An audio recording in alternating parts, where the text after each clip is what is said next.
Hello viewers, welcome to Parineeta new update.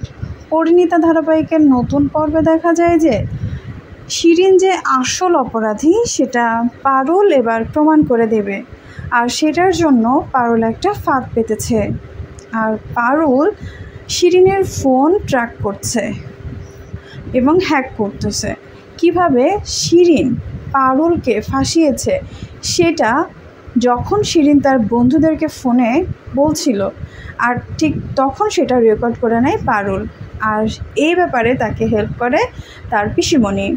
পারুল আর পিসিমণি মিলে সব সত্যি উদ্ঘাটন করে এই পুরো রেকর্ডিংটা রায়ানের সামনে প্লে করে। রায়ান সবটা শুনে অবাক হয়ে যায় আর ভাবতে থাকে সে যাকে এতদিন বন্ধু ভেবেছে সে আসলেই এত বড় চিট করতে পারলো।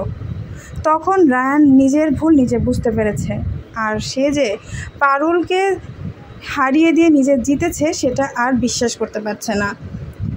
যখন শিরিনের আসল মুখোশ রায়ানের সামনে প্রমাণ হয়ে গেল, তখন রায়ান শিরিনকে কষিয়ে একটা থাপ্পড় মারলো। তো বন্ধুরা, যদি এরকম কিছু ঘটে তোমাদের কেমন লাগবে অবশ্যই কমেন্টে জানাতে ভুলো না, আর লাইক করে সাবস্ক্রাইব করে আমাদের সাথেই থাকো। ধন্যবাদ।